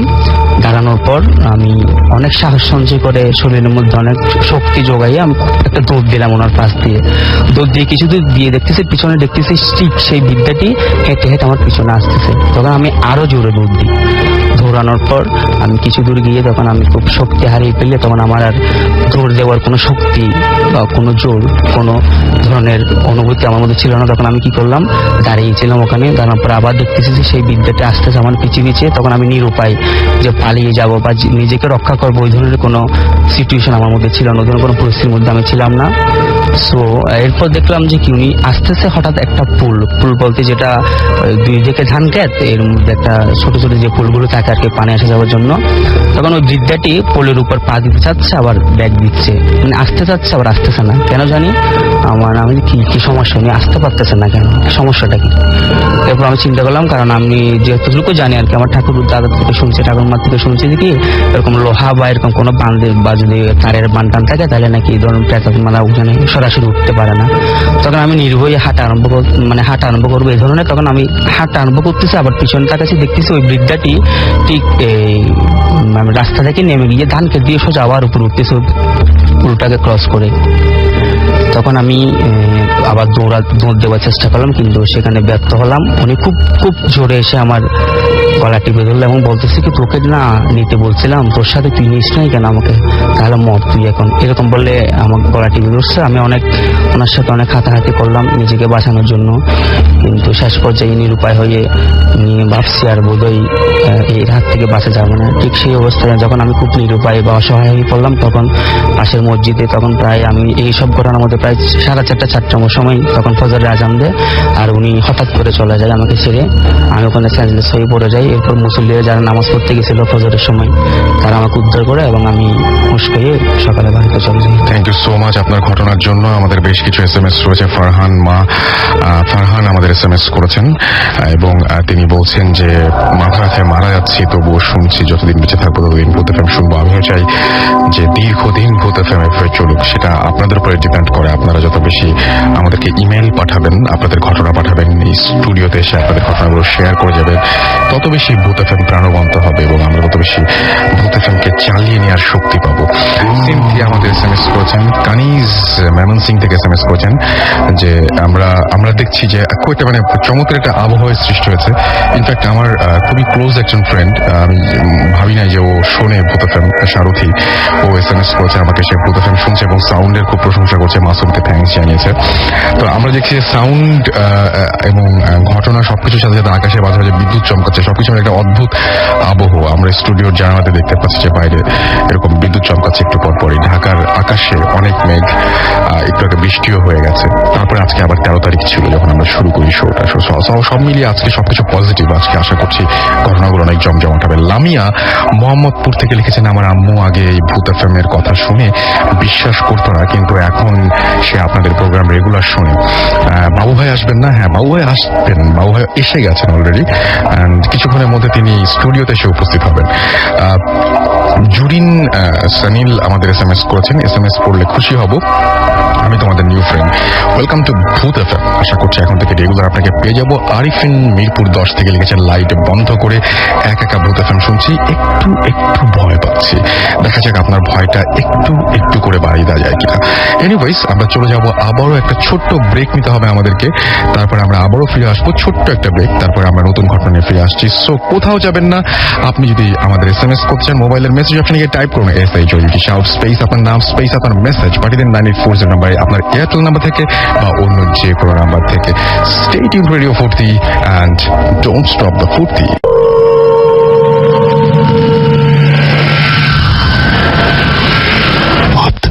FM, haunted by Airtel.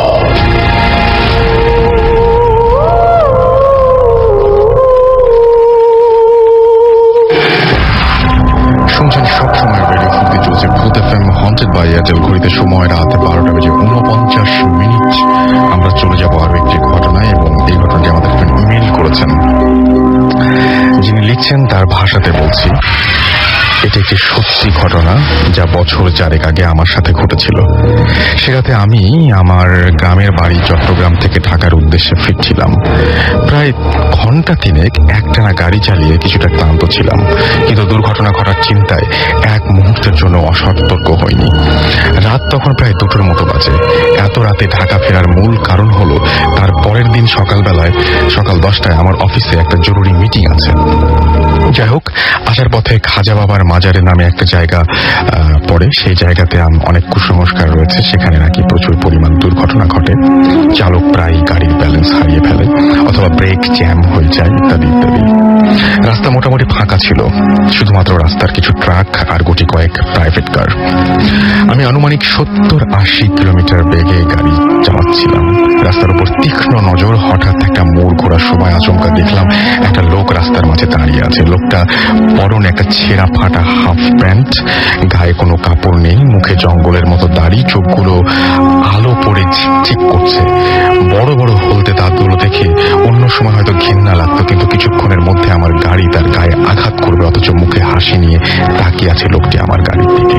ক্ষণিকের জন্য স্তব্ধ হয়ে গেলাম। ব্রেক চেপে ধরবো সেই চিন্তাও তখন মাথায় আসছিল না। সত্যি বলতে গেলে, যেই স্পিডে গাড়ি চালাচ্ছিলাম সেই স্পিডে ব্রেক করলেও ওই লোকটাকে সজোরে ধাক্কা দেবে। নিজেকে ফিরে পেলাম হঠাৎ, প্রাণপণে ব্রেক চেপে ধরলাম, কিন্তু শেষ রক্ষা হলো না। গাড়িটি হেঁচ ছেড়ে যেতে লাগলো লোকটির দিকে। একদম শেষ মুহূর্তে চোখটা আপনা আপনি বন্ধ হয়ে গেল। আশা করছিলাম কখন বিদারী কোন চিৎকার শুনবো, কিন্তু অবাক করে দিয়ে কানে এলো কেউ যেন পাগলের মতো হেসে উঠছে। আমার গাড়ি লোকটাকে ভেদ করে চলে গেল বলছি, কারণ আঘাতের কোনো শব্দ আমি পাইনি। যাই হোক, সজোরে ব্রেক চাপায় গাড়িটি 20-25 মিটার সামনে এগিয়ে গেল এবং দ্রুত দরজা খুলে বের হলাম। আশ্চর্য, এতক্ষণ রাস্তায় অনেক গাড়িকে সাইড কাটিয়েছি, অনেক গাড়ি আমাকে পাশ কাটিয়ে সামনে এসেছে, কিন্তু এই মুহূর্তে যতদূর দৃষ্টি যায় কোনো গাড়ি দেখা যাচ্ছে না। যাই হোক, এত কিছু ভাবার মতো শক্তি তখন ছিল না। প্রায় দৌড়ে সেই জায়গায় এলাম যেখানে লোকটিকে দেখতে পেলাম, কিন্তু এসে দেখি কেউ নেই। ভাবলাম ধাক্কা খেয়ে হয়তো ছিটকে দূরে পড়েছে। প্রায় মিনিট 10 আঁতি পাঁতি করে খুঁজলাম, কিছুই দেখলাম না। আমাকে আরো অবাক করে দিয়ে রাস্তাটা নির্জনই রইল, একটা গাড়িও দেখলাম না। এরকম অমানসিক কষ্ট উপলব্ধি করলাম মনের ভেতরে। একটা মানুষকে মেরে ফেলেছি, সে রাতে বহু কষ্টে গাড়ি চালিয়ে বাসায় ফিরেছিলাম। অফিসের মিটিংটা জয়েন করে এরপর 1 সপ্তাহের ছুটি নেই আমি আমার ঢাকার বাসায় আমি এবং আমার ওয়াইফ থাকতাম। তাকে কিছু বলিনি, পাছে ভয় পায় বা আমাকে খারাপ ভাবে। আমার আচরণ দেখে আমার ওয়াইফের মনে সন্দেহ দানা বাঁধতে লাগলো। এদিকে আমি মোটামুটি শপথ করেছি যে আমি তাকে কিছু বলবো না। যাই হোক, আমার ওয়াইফের পিড়াপিড়িতে পরে অবশেষে সিদ্ধান্ত নিলাম আমরা দেশের বাড়িতে যাব। সেদিন সকালে আবারও চিটাগাংয়ের উদ্দেশ্যে রওনা হই। এবার আমার বউ ছিল সাথে। দেশের বাড়িতে আমরা 2 দিন ছিলাম। হঠাৎ একদিন বিকেলে ফোন এলো অফিস থেকে, কিছু বিদেশি ক্লায়েন্ট এসেছে, আমার উপস্থিতি খুবই দরকার। আমার ছুটি তখন মাত্র 2 দিন বাকি। তাই প্রথমে আমার বউ খুব আপত্তি জানালো, কিন্তু তাকে বুঝিয়ে বলতে নিলে সে মেনে নিল এবং বোঝাতে ভালোই সময় ব্যয় হলো। সেদিন রাত 11টার দিকে পুনরায় ঢাকার উদ্দেশ্যে রওনা হই। এদিন আমি গাড়ি খুব ধীরে চালাচ্ছিলাম, স্পিড কোনো অবস্থায় 40-50-এর বেশি উঠাচ্ছিলাম না। আমি গাড়ি চালাচ্ছি, আমার বউ পাশে বসে গান শুনছে। আস্তে আস্তে আবারও সেই রাস্তায় চলে এলাম যেখানে গতদিন অ্যাক্সিডেন্ট করেছিলাম। খারাপ লাগা ভাবটা আবারও ফিরে এলো। রাস্তার উপর তীক্ষ্ণ নজর রাখছি, হঠাৎ আমাকে চমকে দিয়ে রাস্তা ঠিক ওইখানটায় আজকেও ওই লোককে দেখতে পেলাম। সাথে সাথে আমার বউকে ধাক্কা দিয়ে বললাম সে কিছু দেখতে পাচ্ছে কিনা। গান শুনতে থাকলেও তার চোখ খোলা ছিল। আমি ধাক্কা দিতেই কান থেকে হেডফোন নামিয়ে বলল, আশ্চর্য, এই লোক হঠাৎ করে কোত্থেকে উদয় হলো। আমার আর প্রশ্ন করা লাগলো না। যা জিজ্ঞেস করতে নিয়েছিলাম তার উত্তর এমনিতেই পেয়ে গেলাম। ব্রেক করে গাড়ি থামালাম। আশ্চর্যের ব্যাপার হলো, গাড়ি থামানোর সাথে সাথে লোকটা যেন হাওয়ায় মিলিয়ে গেল। আমার বউয়ের দিকে তাকিয়ে দেখলাম ও নিজেও ব্যাপারটা ধরতে পেরেছে। ভয় নিয়ে গলায় সে বলল যে লোকটা কোন দিকে গেল। আমার কাছে কোনো উত্তর ছিল না, শুধু অবাক হয়ে তাকিয়ে রইলাম খোলা রাস্তার দিকে। এটা নয়ন খুলনা থেকে পাঠিয়েছেন। Thank you. এরকম চমৎকার একটা ঘটনা আমাদেরকে উপহার দেওয়ার জন্য। আমরা চলে যাব আমাদের পরবর্তী ঘটনায়। মাঝখানে কিছু SMS করে ফেলতে চাই। জাহিদ যাত্রাবাড়ি থেকে SMS করেছেন আমাদেরকে। এছাড়া আমাদেরকে SMS করেছেন এস ময়মনসিং থেকে। সাগর আমাদের SMS করেছেন এবং তিনি মুন্সিগঞ্জ থেকে। তিনি বলছেন যে তুমি কি আমার SMS পড়বে না? আপনার SMS আমি পড়ে ফেলেছি। আমাকে শুভদীপ যশোর থেকে SMS করেছেন। আরেকজন সাগর নাটোর থেকে SMS করেছেন। জাকির আমাদের SMS করেছেন সাতক্ষীরা থেকে এবং আমাদেরকে SMS করেছেন সৈকত, অর্ণ। এছাড়াও দেখতে পাচ্ছি আপন, রিফাত সহ আরো অনেকে। আমরা চলে যাব পরবর্তী ঘটনায়। আমাদের সঙ্গে একজন উপস্থিত হয়েছেন আজকে এত রাত্রে এবং খুবই হঠাৎ করে তার সাথে আমাদের আজকে কথা হয়ে গেল। তো আপনি কোথা থেকে এসেছেন, কি করেন, এটা একটু যদি সবাইকে বলতেন। আপনার নামটা শুরুতে বলবেন। আমি ঢাকা উত্তর বাটা থেকে এসেছি। আমি ঢাকা একটি বেসরকারি ব্যাংকে চাকরি করছি মতিঝিলে। আমার নাম হচ্ছে আবু রায়হান আল মামুন। আচ্ছা, ওকে, ফাইন। তো আমরা ঘটনায় যাই। আপনার যদি সমস্যা থাকে তাহলে আপনি আপনার এইজটা বলেন, মানুষজন আসলে দেখতে পায় না, এই জন্য। শিওর। আমার এইজ এখন 45। ওকে, সো আমরা ঘটনায় চলে যাই সরাসরি। হ্যাঁ, ঘটনাটি এবং অনেক পুরনো কিছু ঘটনা আছে, পুরনো ঘটনা দিয়ে আমরা শুরু করি। ঘটনাটি হচ্ছে আমার নানা, উনি একজন ডাক্তার ছিলেন কুমিল্লা এবং লাকসামে তখন ছিলেন। আমার আম্মা এবং আমার খালা এবং মামাদের সাথে তিনি সপরিবারে উনি থাকতেন ওইখানে কুমিল্লা লাকসামে একটা জংশন। যাই হোক, তো ঘটনা হচ্ছে উনি ঘোড়ায় চড়তেন তখন 47 সালের কথা, দেশ বিভাগের সময়, এই সময়টার কথা।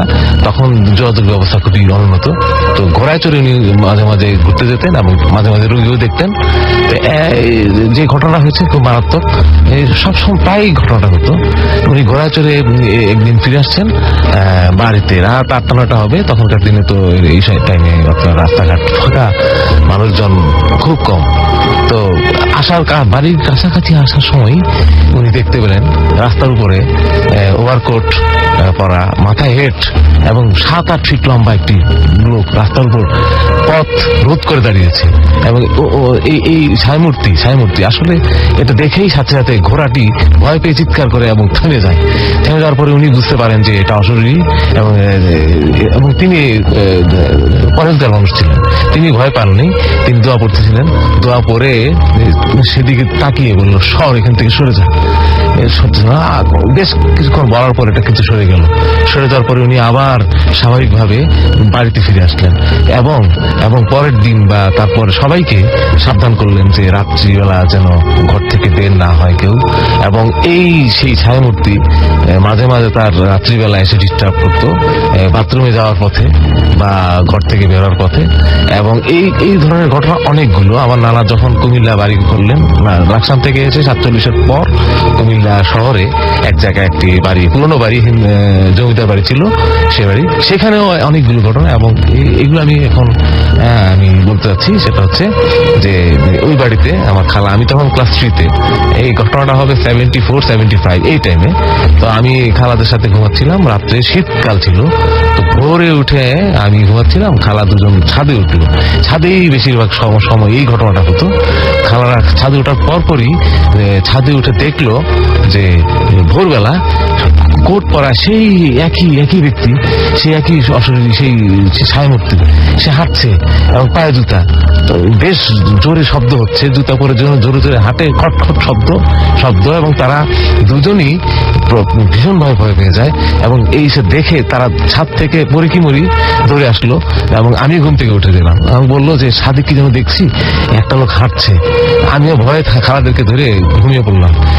খুব ছোট থাকে আমার আতঙ্কে এই যে ঘটনা। তারপর আরো একটি ঘটনা যেটা আমার চোখে, সেটা হচ্ছে 89-এ 1999 সালের ঘটনা। তখন আমি গ্রাজুয়েশন করেছি। গ্রাজুয়েশন করার পর নানা ইন্তেকাল করলেন। তারপর গেলাম একদিন আমি আমার মামাতো ভাইকে নিয়ে রাত্রে খাওয়া দাওয়ার পর, বাড়িটা বেশ বড় এবং অনেক এলাকা, বিরাট এলাকা নিয়ে বাড়ি, দোতলায় উঠে আমি গল্প করছিলাম এবং ওখানেই থাকবো। নানা তখন নেই, নানার রুমে আমরা থাকতাম এবং ওই রুমেই ঘটনাগুলো হতো। তো আমরা বারান্দায় কথা বলছিলাম দুজনেই। নিচে আমার এক মামা দাঁড়িয়ে আমাদেরকে লক্ষ্য করছিলেন, তিনি কথা বলছিলেন কারোর সাথে। বাসায় কিছু মেহমান ছিল, তখনও মেহমানরা যাননি। যাই হোক, তো আমরা হঠাৎ করে লক্ষ্য করলাম মামা আমাদেরকে খুব তারস্বরে, উচ্চ স্বরে ডাকাটাই করছেন। আমার নাম হচ্ছে মামুন আর ফয়সাল, ওর নাম হচ্ছে ফয়সাল, আমার কাজ হচ্ছে। তোমরা তাড়াতাড়ি নিচে নামো, আমাদের পাশে যেন কি দাঁড়িয়ে সারা কাপড়। তো সে দেখলো, সে আমার মামাতো ভাই, সে তো দেখে ফেললো।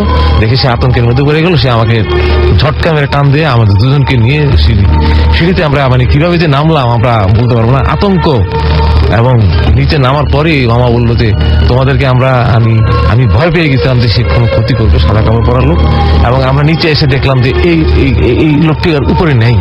তো মামা বললেন যে খবরদার কোনোদিন রাত্রেবেলা বারান্দায় আসবে না, তোমরা ঘরের ভিতরে থাকবা। এবং ছাদে ওঠার ব্যাপারেও সবাইকে নিষেধ করলো। আরো ঘটনা হয়েছে। আমরা আপনার জীবনে খুবই ভয় লেগেছে এরকম কোন একটা ঘটনা বলেন যে খুবই বেশি ভয়ঙ্কর মনে হচ্ছে? ভয়ঙ্কর সেটা হচ্ছে, আমরা শান্তিনগরে আমি ছিলাম। শান্তিনগর বাজারের কাছে যে প্রপার্টি হাউজিং, এটা 89-এর পরের ঘটনা। আমি আমার আম্মা থাকতাম, আমার ভাইটা বরিশালে পড়াশোনা করতেন, ডাক্তার ছিল, আর আমার বোনটা সৌদির বাইরে ছিল। আমাদের রুম ছিল 4টা, যেহেতু হাউজিং এর ফ্ল্যাট, আমরা সেখানে 4টা রুম ছিল। এক রুমে আমার আম্মা, এক রুমে আমি থাকতাম, আর ড্রয়িং রুম সহ আরেকটা বেডরুম থাকতো খালি। কিন্তু এখানে যে কি ভয়ঙ্কর ঘটনা হচ্ছে টের পেলাম পরে। রাত্রিবেলা প্রায় আমি শুনতে পাচ্ছিলাম ওই রুমে ছিল ফোনে যেন কে কথা বলতেছে, রিসিভারটা ফেলে দিচ্ছে। আমি তো ভয়ে আমি কোনদিন সরতাম না। এবং পাশের বাড়িটা ছিল হন্টেড, বিরাট একটা জমিদার বাড়ির মতো, চারদিকে শুধু নারকেল গাছ, মোর দেন 20-25 20-25টা গাছ হবে, নারকেল গাছ, আম গাছ, জাম গাছ, গাছের ছড়াছড়ি, বাগান বাড়ি ছিল সে সময়। এবং প্রায় প্রচন্ড জোরে বাতাস। এবং সেই রুমে কেউ পানি খাচ্ছে, কিন্তু সেই রুমে পানিও থাকতো না, গ্লাসও থাকতো না, পানি খাচ্ছে এবং পানির জগের শব্দ। তারপরে আমি বাথরুমে গেলাম, বাথরুম থেকে আসার পরে দেখলাম একটা লোক ওই রুমে হাঁটাহাঁটি করতেছে। তারপর সেটা দেখে আমি তো আতঙ্কে আমি দোয়া পড়তে পড়তে আমার রুমে চলে এসে আমি ঘুমিয়ে পড়লাম, দরজা বন্ধ করে। সকালবেলা আমি আম্মাকে বললাম ঘটনা, আম্মাও সেই একই ঘটনা। আম্মা তখন অসুস্থ ছিল। আম্মা বললো যে আমিও এটা দেখছি এবং তুমি ওই রুমে কখনো যাবা না, এবং তুমি ভয় পেলে আমার রুমে চলে আসো। কারণ আমার আব্বা তখন ছিল না, আমার আব্বা তখন জীবিত নাই। ভাই আমরা 3 ভাই বোনের মধ্যে আমিই থাকতাম আম্মার সাথে। এই ঘটনাগুলো অনেকদিন ঘটতেছিল। শেষ পর্যন্ত আমার আম্মা তো ইন্তেকাল করলেন। তারপর আমরা তো এই বাড়ি ছেড়ে দিলাম, তারপর তো আমরা ছিলাম না। কিন্তু এই ঘটনা ঘটনাগুলো আমার কাছে আতঙ্কের মতো এখনো চোখে ভাসে। সেই ছায়ামূর্তি, সেই মানুষ পানি খাচ্ছে, সেই টেলিফোনে কথা বলছে, শব্দ হচ্ছে বারবার, এবং ভীষণ আতঙ্কের ঘটনা সেটি। আপনি একটা মাছ ধরার ঘটনা বলেছিলেন, যদি ছোট্ট করে একটু বলে দিতেন। Yes, আমি যেখানে থাকছি উত্তরপাড়া, সেখানে 2011 সালের অক্টোবরে জাস্ট কোরবানি ঈদের আগে একজন লোক, উনি মাছের ব্যবসা করতেন, মাছ ধরতেন, খুব দুঃসাহ ছিল। আমার বয়স 50 হলেও উনি কিন্তু বেশ স্বাস্থ্যবান এবং বেশ শক্তিশালী, খুব ভালো মাছ ধরতেন। তো উনি খুব খুব সাহসী লোক, যেহেতু রাত্রি 2টা 2:30টায় বা 12টার পর একটা জায়গা ছিল খুবই ভুতুরে। সেই জায়গাটা হচ্ছে সাঁতারকুড়ি বাড্ডার সীমানা, এবং এই জায়গাটা বিল, পাশে একটি শ্মশানঘাট ছিল। এই এলাকায় প্রচুর গাছপালা এবং ওই এলাকাটায় কোনো মানুষ থাকে না। যাই হোক, তো উনি রাত 12টা একটার দিকে ঘর থেকে বেরোলেন। বের হয়ে খোঁজা লাগলো ওনার। খোঁজা লাগার পরে 2টা পুরি কিনে সাথে পানি নিয়ে গেলেন মাছ ধরতে। নৌকায় করে গেলেন, এবং যেই জায়গাটায় মাছ ধরছেন সেটা হচ্ছে বিলের মাঝখানে, এবং সেখানে মাছ গ্রামে যেভাবে মানুষ জাল দিয়ে মাছ ধরে, বড় বড় বাঁশ দিয়ে চারদিকে জালটা ঘের দিয়ে গোলাকার করে সেভাবে মাছ ধরতেন। তো মাছ ধরার সময় হঠাৎ করে উনি খেয়াল করলেন যে মাছ এই বাঁশের উপরে একটা ছায়ামূর্তি যেন এটা ঝাঁকাচ্ছে, নাড়া দিচ্ছে। তো ডিস্টার্ব হচ্ছিল, নিচেও মাছ নিয়ে হঠাৎ করে ছায়ামূর্তি উদয় হলো। দেখা গেল যে একটা বড় মাছ এসে ধরা পড়লো তার জালে। তো এটা উনি খুব বড় মাছ টানতে পারছিলেন না, অনেক চেষ্টা করার পর শেষ পর্যন্ত কিন্তু মাছটা ধরা দিল। কিন্তু মাছটা এসেই দেখা গেল বিরাট একটা মাছ, এবং সোজা তাকে এভাবে ধমক দিচ্ছে যে তার হাতে কুড়ি ছিল, কুড়িটা খাচ্ছিল। তো তুই এটা খাইবি না, তুই এটা খাইলে তোর কিন্তু সর্বনাশ হয়ে যাবে, তুই এটা ফেলে দে। একটা কুড়ি খাওয়ার পর আরেকটা কুড়ি নিল, সে কিন্তু সাহস করে খাচ্ছিল, কিন্তু দ্বিতীয় কুড়িটা হাত থেকে পড়ে গেল। দ্বিতীয় কুড়িটা তোলার সময় সেই মাছটা সারা গায়ে আঁশ, বেশ মানুষের আকৃতি ধারণ করলো, এবং বড় বড় রোমশ শরীর। সে এসে তার উপরে ঝাঁপিয়ে পড়লো, এবং সারা গায়ে আঁচড় কাটতে থাকলো, এবং সারা গায়ে বুকে এবং শরীরে আঁচড় কাটার পর সে মারাত্মকভাবে আহত হলো। তার চিৎকারে মানুষজন এসে গেল, মানুষজন এসে তাকে উদ্ধার করে, এবং সকালে তাকে নিয়ে যায়। কিন্তু হাসপাতালে ডাক্তাররা দেখলো, ডাক্তাররা তাকে বাঁচাতে পারলো না। 6 দিন সে সংজ্ঞাহীন থাকার পর মারা গেল। তো সে সবকিছুই বলে গেছে কিভাবে তাকে আঁচড় কাটলো সেই অশরীরী। ওকে, থ্যাংক ইউ সো মাচ। আমাদের আসলে আরেকদিন আপনাকে ইনভাইট করতে হবে, আমাদের আরো অনেক গেস্ট রয়েছে। আমরা হঠাৎ করে আসলে আপনার সাথে আজকে পরিচিত হলাম, এবং আমরা খুব আকস্মিকভাবে আপনাকে পেয়ে গিয়েছিলাম। এনিওয়েজ, আমাদের কাছে আরো বেশ কিছু ঘটনা রয়েছে, সেই ঘটনাগুলো আমরা শুনবো। আমরা কিছু SMS পড়ে ফেলবো। আমাদেরকে দীপান্বিতা SMS করেছেন ইউনাইটেড হসপিটাল থেকে, এবং তিনি বলছেন যে আমি একা ভূত FM শুনছি। চিটাগং থেকে নিলয় বলেছেন ভূত FM জিও। ওকে, মাসুদ পারভেজ চট্টগ্রাম থেকে SMS করেছেন যে রাসেল ভাই ভূত FM Assam, believe it or not, তিনি অনেক এনজয় করছেন। আর নাদিম আমাকে লিখেছেন রায়পুরা থেকে, নরসিংদী থেকে, যে আমি ভূত FM শুনছি একা একা। ইফাম রিফাত আমাদের ত্রিশাল থেকে SMS করেছেন রাসেল ভাই SMS গুলা পড়েন না কেন? SMS তো পড়ছি ভাই, SMS বেশি পড়লেও আমার দোষ হয়ে যায়, SMS কম পড়লেও দোষ হয়ে যায়, কি করা যায় এটা ভাবছি। হৃদয় ধানমন্ডি থেকে লিখেছেন বাবু ভাই আসবে না? হ্যাঁ, বাবু ভাই এসে গেছেন অলরেডি। আমরা একটা ব্রেক নেব, এবং তারপরে আমরা বাবু ভাই সহ জয়েন করবো আরো নতুন গেস্ট নিয়ে। আমাদেরকে দুরন্ত মেহেদি SMS করেছেন বাড্ডা থেকে, আমি একা একা বসে ছাদে বসে শুনছি। রাসেল ভাই আমরা 5 জন মিলে ভূত FM শুনছি। উরফা, তারপরে আখি, করা, মনিরা, শুভ্রা, সবাই খুলনা থেকে। আদনান আমাকে খুলনা থেকে SMS করেছেন। এছাড়া অনেকে SMS করেছেন। আপনি যদি আমাকে SMS করতে চান তাহলে মোবাইলের মেসেজ ওখানে গিয়ে টাইপ করুন SHOUT শাউট স্পেস আপনার নাম স্পেস আপনার মেসেজ পাঠিয়ে দিন 9840 নাম্বারে, আপনার এয়ারটেল নাম্বার থেকে বা অন্য যে কোনো নাম্বার থেকে। আর যদি আনফরচুনেটলি কেউ আজকের এপিসোডটি মিস করে থাকেন তাহলে আপনার এয়ারটেল এম রেডিওর মাধ্যমে আপনি আবারও এই এপিসোডটি শুনতে পারবেন। সেজন্য আপনি যেটা করতে হবে, আপনার এয়ারটেল নাম্বার থেকে ডায়াল করতে হবে 4040, সিলেক্ট করতে হবে চ্যানেল 22। দেখবেন যে একের পর এক আপনাকে বিভিন্ন এপিসোডের অপশন দেওয়া হচ্ছে, যে এপিসোডটি আপনি মিস করেছেন বা যেটা আবারও শুনতে চান সেটা আপনি চাইলে সেখান থেকে শুনতে পারেন। And now listeners can get the Booth FM tune as their caller tune, my tune from Airtel. Booth FM tune code is 92125, and you can activate it by sending SMS type CT space 92125 and send it to 3123. দেখবেন যে তাহলেই হয়ে গেছে আপনার সেই এই টিউনটা আপনার হয়ে গেছে আর কি। যাই হোক, আমরা আবারও নতুন অতিথি নিয়ে একটু পরে পরেই ফিরে আসছি। একটা ছোট্ট ব্রেক দরকার, কোথাও যাবেন না, আমাদের সঙ্গেই থাকুন। আমরা ফিরে আসছি একটু পরে। তার আগে জানিয়ে দিই আমাদের ইমেল করার অ্যাড্রেসটা হচ্ছে bhoothfm@radiofurti.fm, which is BHOOTFM@RADIOFOORTI.FM। নাম, ঠিকানা এবং ফোন নাম্বার সহ আপনি আমাদের ঘটনা পাঠিয়ে দিন, লিখে পাঠান আপনি এখানে এসে উপস্থিত হতে চান কিনা, বা আপনি চান কিনা যে আমরা আপনার ঘটনাটা পড়ে ফেলি। আর সে সাথে সাউন্ড ফাইল পাঠাতে পারেন যারা দেশের বাইরে রয়েছেন। আর যারা SMS পাঠাতে চান তাদের SMS পাঠানোর নিয়মটি জানেনি। ঘড়িতে সময় 1:06। ফিরে আসছি একটু পরে। স্টে টিউনড রেডিও ফুর্তি অ্যান্ড ডোন্ট স্টপ দ্য ফুর্তি। Booth FM, haunted by Airtel.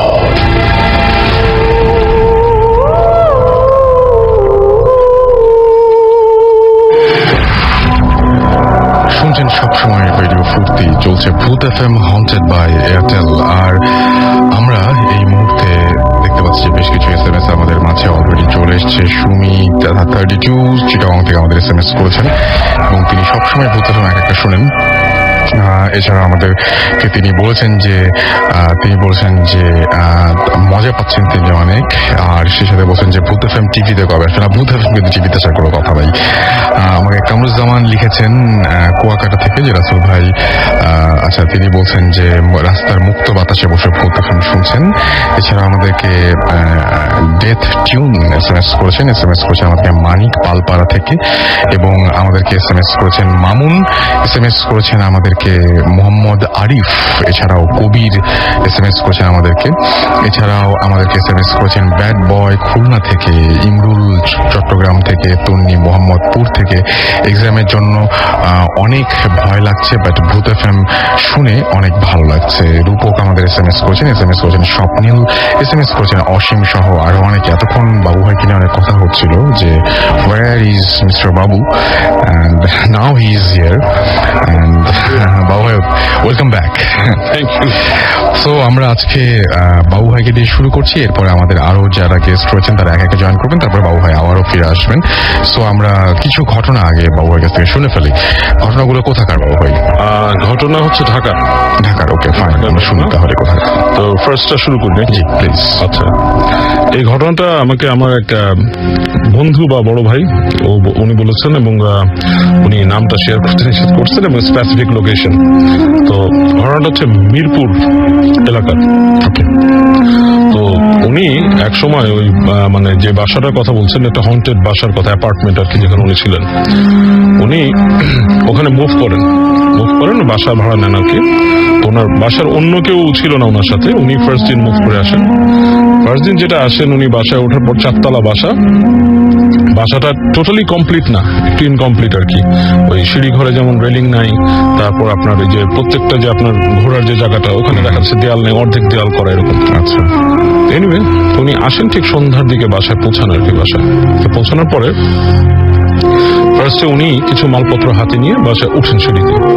তো সিঁড়িতে উঠতে গিয়ে ওনার কাছে কেমন লাগতেছিল, বাসাটার পরিবেশটা খুব একটা মানে নর্মাল লাগছিল না ওনার কাছে, মনে হচ্ছে একটু অ্যাবনর্মাল টাইপের, মানে ফিলিংসটাই একটু অ্যাবনর্মাল হচ্ছিল আর কি। তো ওঠার পরে উনি যান যে 4তলা উঠে দরজাটা খোলার পরে দেখে যে বাসার ভিতরে অন্ধকার, কেউ নেই। তো